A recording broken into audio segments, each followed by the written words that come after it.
বইয়ের সংগ্রহ দেখে বললাম ওবার ভাই এই বইগুলা কিন্তু আমি নিব পড়ার জন্য। বাচ্চাদের মতো বললেন না সালমা তোমাকে দেওয়া যাবে না, তুমি এটা হারিয়ে ফেলবে। আমি ওনাকে আশ্বস্ত করলাম আপনি দিয়ে দেখেন, আমি বইগুলো আবার ফেরত দিব।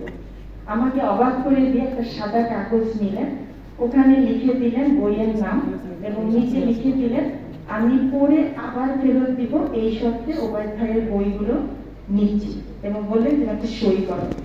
আমি একটু অবাক হয়েছি যে আমার বই আস্থা রাখতে পারছেন না, আবার খুশি হয়েছি যে অনেকে আমরা বই নিই পড়া শেষ হয়ে কোথায় ফেলে রাখি সেটা বলতে পারি না। এই যে বইকে সম্মান করার একটা ব্যাপার, বিষয়টা আমাকে মুগ্ধ করেছিল।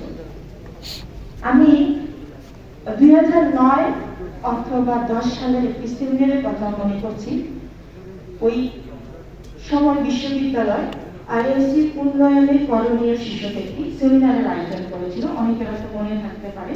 সেখানে আমি ফিমেল একাডেমিক জোনের প্রতিনিধিত্ব করেছিলাম এবং এই মঞ্চে আমরা দুজন পাশাপাশি বসেছিলাম। ওবায়দ ভাই ছিলেন উপস্থাপক এবং আমার পূর্ববর্তী বক্তারা সবাই কমপক্ষে 15 থেকে 20 মিনিট বেশি সময় নিচ্ছিলেন।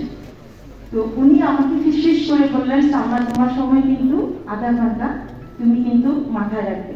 তখনও আমি আশ্বস্ত করে বলেছিলাম আপনি একটু দেখেন আমি সময়ের মধ্যেই শেষ করবো, এবং তাই করে আমি আবার কানের কাছে ফিসফিস করে বললাম ওবায়দ ভাই দেখেছেন তো সালমা কথা রাখে। আমার এখন একটা ঘটনার কথা মনে করছে, সেটি হচ্ছে আমি যখন প্রথম সন্তান জন্ম দিতে গিয়ে ডাক্তারদের ত্রুটির কারণে অবহেলার কারণে মারাত্মক একটা দুর্ঘটনার সম্মুখীন হয়েছিলাম, তখন আমার বাঁচার সম্ভাবনা ছিল মাত্র 1 ভাগ।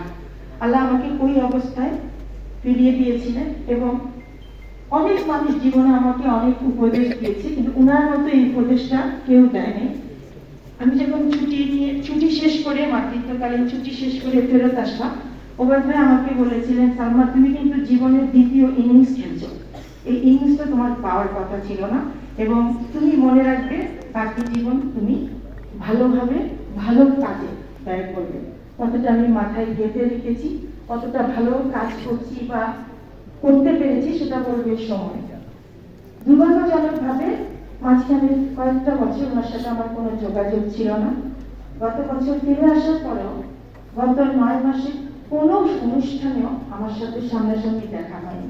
সর্বশেষ দেখা হলো আমাদের গাড়ি চালক সাজান ভাইয়ের মেয়ের বিয়েতে, অনেকের সাথে দেখা হয়েছে, এখানে উপস্থিত অনেকের সাথে কথা হয়েছে, কিন্তু ওবায়দ ভাইকে দূর থেকে দেখে আমি এগিয়ে যাওয়ার সময় উনি ভাবি সহ অনুষ্ঠান স্থল ত্যাগ করে চলে গেলেন। ভাবলাম সামনে তো দেখা হবে,